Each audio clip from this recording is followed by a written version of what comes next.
Congress party ఎన్నికల సమయంలో రాష్ట్ర ప్రజలకు ఇచ్చిన 6 గ్యారెంటీల గురించి అందరికీ తెలిసిందే. ఆ పార్టీకి అధికారాన్ని కట్టబెట్టింది కూడా ఆ 6 గ్యారెంటీలనే చెప్పాలి. ఎన్నికల సమయంలో చెప్పిన విధంగా కాంగ్రెస్ ప్రభుత్వం ఇప్పటికే 6 గ్యారెంటీల్లో చెప్పిన పథకాలను అమలు చేయడం కూడా ప్రారంభించేసింది. మహాలక్ష్మి పథకంలో భాగంగా మహిళలకు ఉచిత ఆర్టీసీ ప్రయాణం, ఆరోగ్యశ్రీ పరిమితి పెంపును అమలు చేస్తున్నాయి.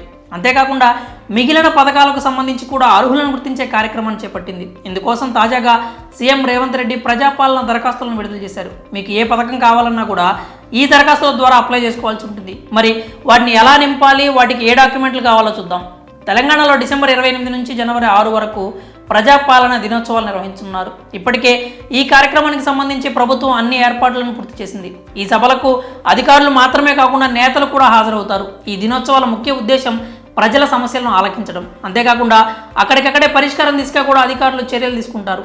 ఈ 6 గ్యారెంటీలకు సంబంధించిన దరఖాస్తులను కూడా ఈ గ్రామ సభల్లోనే స్వీకరిస్తారు. మీకు ఏ పథకం కావాలన్నా ప్రజాపాలన దరఖాస్తును ఫిల్ చేసి డాక్యుమెంట్లు జత చేసి ఈ సభలో ఇవ్వాల్సి ఉంటుంది.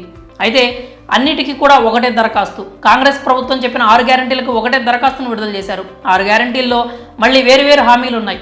ఏ పథకం కోసమైనా ఈ దరఖాస్తునే ఫిల్ చేయాల్సి ఉంటుంది.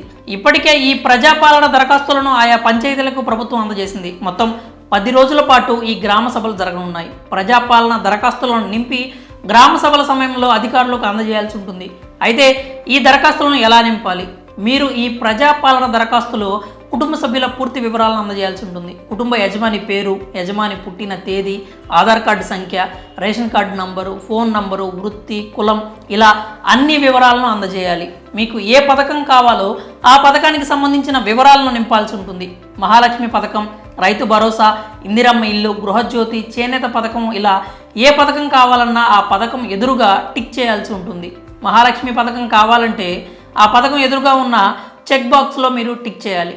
మీకు సబ్సిడీలో గ్యాస్ సిలిండర్ కావాలంటే ఆ పథకం ఎదురుగా టిక్ చేయాలి. మీ గ్యాస్ నంబరు, డీలర్ వివరాలు, ఏడాదిలో సగటున మీరు ఎన్ని సిలిండర్లు కొంటున్నారు అనే విషయాలను కూడా తెలియజేయాల్సి ఉంటుంది. ఇక వికలాంగులు, వృద్ధులు, బీడీ కార్మికులు, చేనేత కార్మికులు, వితంతువులు ఆసరా కోసం దానికి ఎదురుగా ఉండే చెక్ బాక్స్లో టిక్ చేయాలి. గృహజ్యోతి కోసం అప్లై చేసుకోవాలంటే బాక్స్లో టిక్ చేసి మీ మీటర్ నంబర్ వివరాలను రాయాల్సి ఉంటుంది. ఇందిరమ్మ ఇల్లు కోసం అయితే టిక్ చేసి వివరాలను రాయాలి. అమరవీరుల కుటుంబానికి చెందిన వాళ్ళు కూడా ఈ దరఖాస్తులోనే వివరాలను నింపాల్సి ఉంటుంది.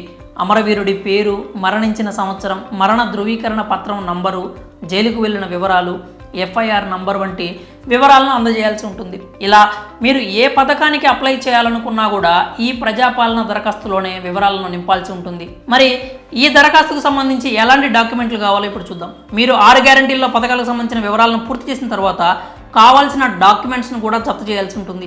ఈ పథకాల కోసం అప్లై చేస్తున్న వాళ్ళు Aadhaar card xerox, ration card xerox జత చేయాల్సి ఉంటుంది. మీరు దరఖాస్తును నింపిన తర్వాత గ్రామ సభల్లో అధికారులకు అందజేయాలి. ఆ తర్వాత అధికారుల నుంచి దానికి సంబంధించిన రసీదును పొందాల్సి ఉంటుంది. ఈ దరఖాస్తులను అధికారులు స్క్రూనిటీ చేస్తారు. ఎవరు అర్హులు, ఎవరికి ఏ పథకాలు వర్తిస్తాయి అనే విషయాలను పరిశీలిస్తారు. అధికారుల లెక్కల ప్రకారం ఎవరైతే అర్హులు ఉంటారో వారికి ఈ పథకాలను అమలు చేస్తారు. మరి ఇంత మంచి ఇన్ఫర్మేషన్ అటువంటి ఈ వీడియోని మీ బంధువులు, మిత్రులతో షేర్ చేసుకొని వాళ్ళకు కూడా ఈ సమాచారం తెలిసేలా చేయండి.